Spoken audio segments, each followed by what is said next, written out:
Hello mga ka-burger! Welcome back sa aking YouTube channel, and for today's video, as you can see, nasa aking background ngayon ay ang aking hometown, which is Ilagan, at andito tayo ngayon sa Santa Victoria Elementary School, kung saan maraming nagtatanong sa akin kung bakit daw ako bigla-biglang umuwi agad from Hong Kong to Philippines. Pero minsan talaga nakakapikon o nakakainis yung mga ganong tao na kung makatanong sa'yo, parang pinagbabawalan kang umuwi ng Pilipinas, taga-Pilipinas naman ako.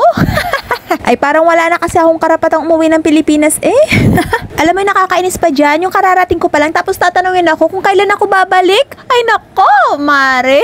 At pero syempre dahil Marites ka, sasagutin ko lahat ng mga katanungan mo. Sa mga hindi po nakakaalam, medyo malihim po talaga ako sa mga personal life ko, kumbaga. At hindi po ako mahilig magkwento sa iba kung ano yung mga plano ko in the future. Basta ako, ginagawa ko lang kung ano yung mga kagustuhan ko at nakakapagpasaya sa akin. At wala din po akong pakialam sa mga taong nakapaligid sa akin kung anong iisipin at sasabihin nila tungkol sa akin. Ang importante, napapasaya ko ang mga anak ko. At wala akong tinatapak ng ibang tao. So ayan, sa mga Marites na nagtatanong, sige, sasagutin ko na ang inyong mga katanungan. Dahil marami nga naman talagang nagko-curious kung bakit talaga ako umuwi. 6 na buwan pa lang naman daw ako sa Hong Kong. Hayan mga mare, wag na magpatumpik-tumpik pa. Wag na natin patatagalin. Kunin mo na ang ballpen at papel at isulat mo na kung anong dahilan at baka mamaya ay magpapa-exam ako tungkol sa aking buhay. Charot.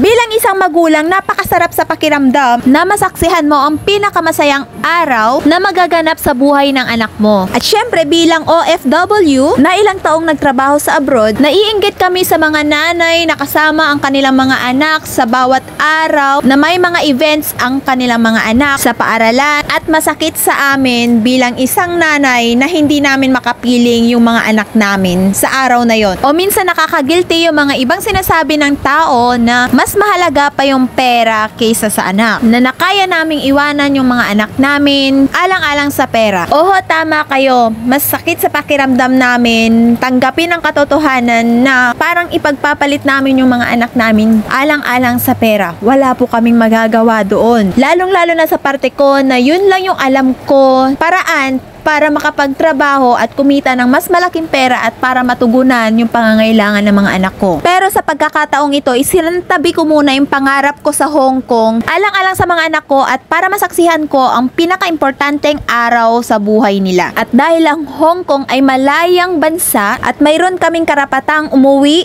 ng kahit anong oras na gusto namin, sinulit ko ang pagkakataong ito para maka-attend ako sa mismong graduation ng aking anak at ma-experience ko yung ganitong senaryo na dati naaalala ko 2 dekada na ang nakakaraan na ako yung nasa posisyon nila, na ang sarap-sarap sa pakiramdam yung magtatapos ka na ng pag-aaral mo sa unang yugto at itong pagkakataong ito ay minsan lang mangyayari sa buhay nila, kaya dapat andirito tayong mga magulang na nakasuporta sa kanila anumang landas ang kanilang tahakin. Naalala ko nung nasa Saudi pa lang ako, year 2021, hindi po ako naka-attend gawa ng wala rin naman po silang selebrasyon na ganito at pandemic pa po noon, kaya wala akong pagkakataong makauwi agad-agad. Kaya naman sinabi ko sa sarili ko, soon babawi ako para sa mga anak ko. At yun na nga, dito na po tayo ngayon. At shout out sa mga mag-aaral ng Santa Victoria Elementary School at lalong-lalong na sa mga batang magtatapos sa taong ito. At sana balang araw matupad din ninyo yung mga pinapangarap ninyo sa buhay.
Another round of applause to our graduates.